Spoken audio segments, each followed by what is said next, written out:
იღუმენი ნიკონი, ღმერთისგან მიმავალი გზა. მე თქვენ პირადად გითხარით, რომ მაქედან უნდა წახვიდეთ. თუ არ წახვალთ, მაშინ თქვენი დაპირებები თავის მოტყუება იქნება. ეშმაკი არ მოგასვენებთ. გადაჭრით უნდა გაწყვიტოთ კავშირი თქვენებთანაც და მთელ თქვენს წარსულთანაც. რამე თუ რაია სარგებელი ეყოს კაცსა, უკე თუ სოფელი ყოველი შეიძინოს და სული თვისი იზღვიოს. ნუ თუ თქვენი ოჯახი ერთადერთია, ვიზეც უფალი არ ზრუნავს, თუ თქვენ ღვთის გულისათვის წამოხვალთ, უფალი უკეთ მოაწყობს მათ საქმეს. მათვისაც აუცილებელია, რომ საკუთარ სულზე იფიქრონ, ებით არ ხდება, სოფლის ამაოებაში არიან ჩაფლულნი. სახარებისეული დიდარივით ცხოვრობენ, რომელიც ცუდს არავის უშვრებოდა, მაგრამ თავისი ცხოვრება ამ ქვეყნიურ სიამეებში გაფლანგა და ხომ იცით, სადაც მოხვდა. განა ის, რომ თქვენი და ავადმყოფობს ღვთის ნებით არ ხდება?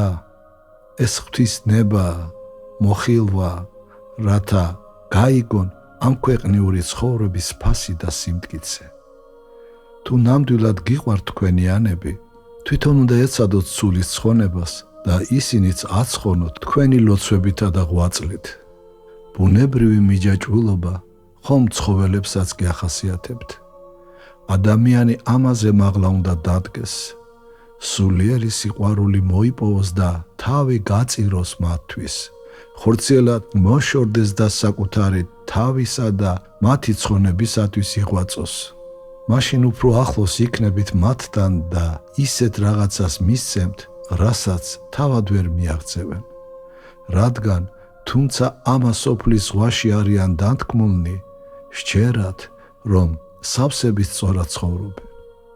თქვენ წმინდა სახარებით და წმინდა მამებით უნდა იხელმძღვანელოთ და არა ამა სოფლის მკვეთრთა ცრუ ცვალებადი აზრებით.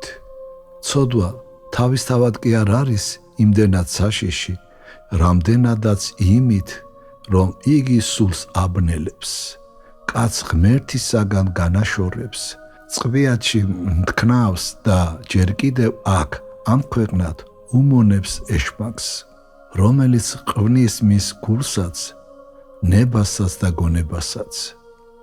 იგი ყველაფერს მრუდეს სახით წარმოაჩენს, ისე რომ ადამიანს შავი თეთრად მოეჩვენება, ჭაობი კი შვენიერ წალკოტად.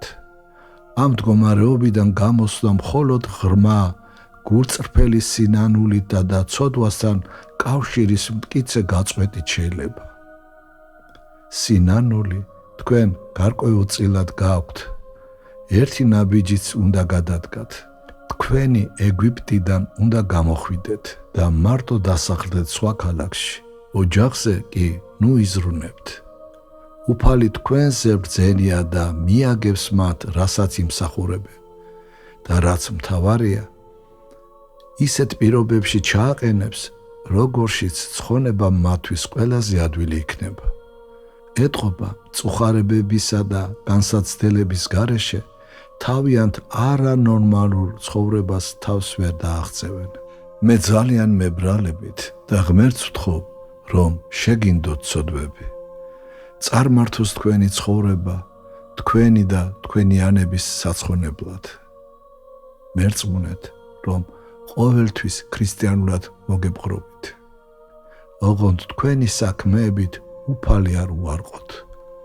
დღეს ბევრი უარყოფს ღმერთს სიტყვებით და კიდევ უფრო მეტად საქმეებით.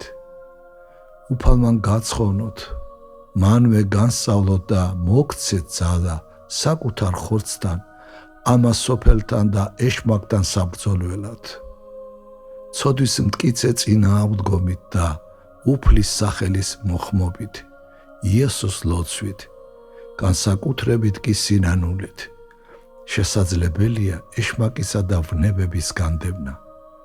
მომწერეთ საკუთარი თავის შესახებ, იბრძოლეთ, შემწეთ ზეცას მოუხმეთ და სლევთ მიწას. გულწრფელად მსურველი თქვენი ცხონებისა.